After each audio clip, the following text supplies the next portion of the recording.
Un saludo, amigas y amigos, y una invitación nuevamente a pensar en voz alta. Hoy con un tema que creo que ya está instalado en la sociedad mexicana, pero que cada vez va a avanzar más,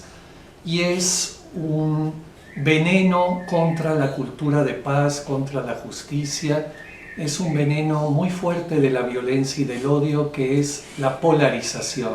y que puede llevar desde las familias hasta el orden social ampliado a consecuencias cada vez más graves y violentas. Acaban de ser la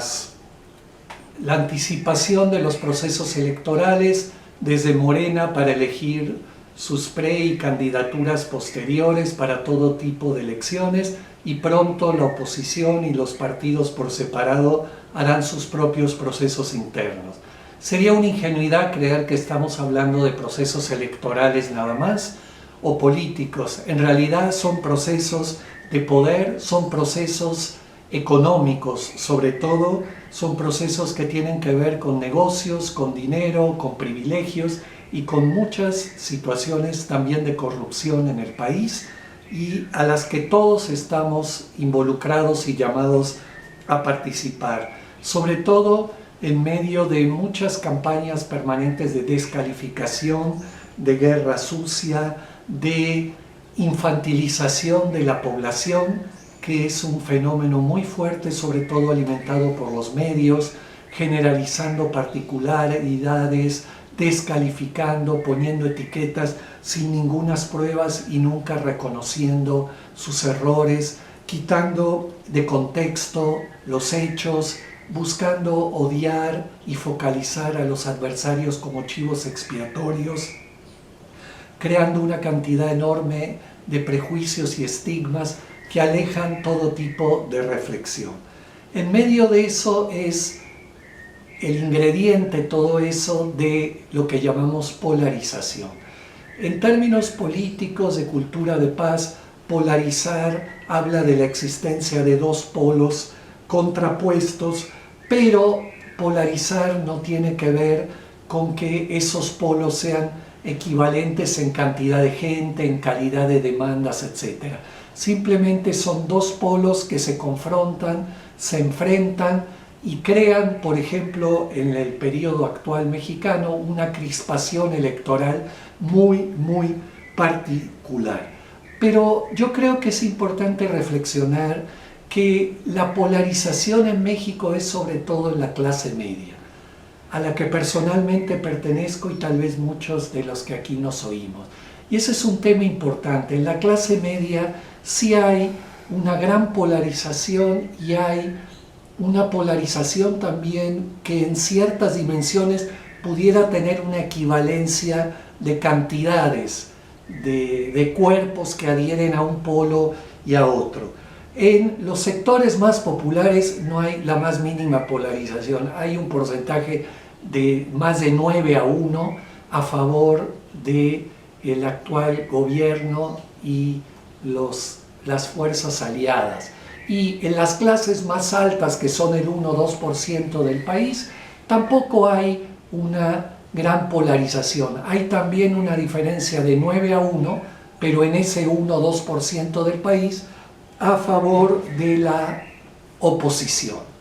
Entonces, el tema de la polarización tiene que ver con la clase media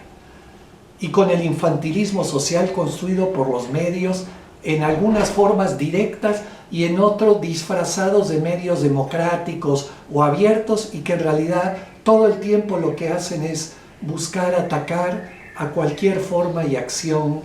desde las fuerzas en el poder. Pero hay una doble polarización ahora, porque por un lado está la que se da entre Morena y la oposición, sobre todo en ese sector de la clase media, y por otro lado va a haber una polarización dentro del propio Morena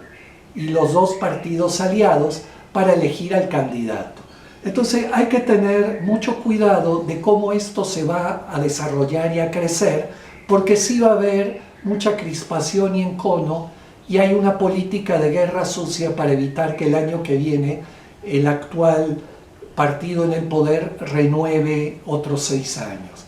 Y una foto muy fuerte de esto la vimos el 28 de mayo en una marcha con un título increíble de que la ley es la ley, queriendo defender en una forma totalmente infantil, cuando nadie está atacando la ley y cuando todos sabemos que la ley cambia y que quienes ejercen y aplican la ley son el verdadero problema, como los jueces y la Suprema Corte. Entonces, a partir de esa pequeña marcha que hubo, paradójicamente, los que hicieron la marcha vestidos de blanco, disfrazados de pacifistas y con Margarita Zavala a la cabeza, un monumento a la corrupción de este país, fueron y desalojaron un plantel totalmente legítimo y legal que estaba fuera de la Suprema Corte con lujo de violencia. Entonces, ¿cómo puedo decir que la ley es la ley y desalojar con violencia un plantón legítimo? En ese sentido, yo diría que algo que nos está pasando cada vez más, y no sé si ustedes se reflejen, es que en reuniones de amigos, en reuniones de trabajo, académicas, en espacios de convivencia también,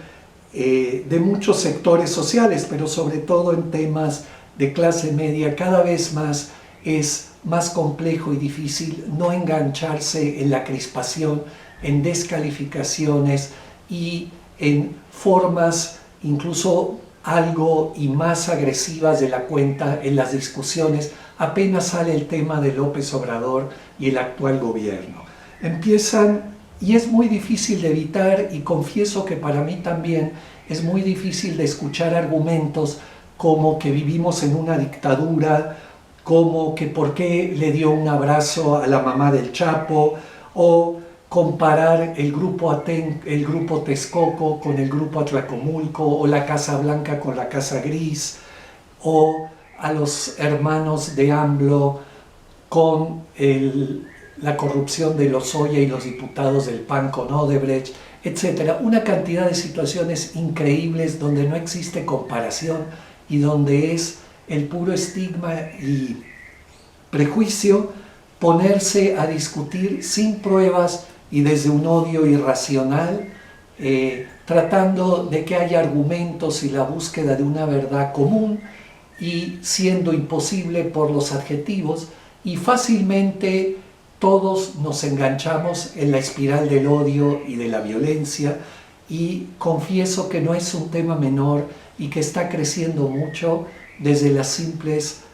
reuniones de amistades y laborales. En ese sentido, hace falta mucho más reflexionar y mentalizarnos de cómo construir una cultura de la empatía y no una cultura de la descalificación, una cultura donde es muy difícil que haya mediación entre dos polos en pugna, donde es muy difícil acercarse a los puntos de vista desde los hechos sociales y no desde los estigmas y juicios del otro y de la otra, y donde es muy difícil no clasificar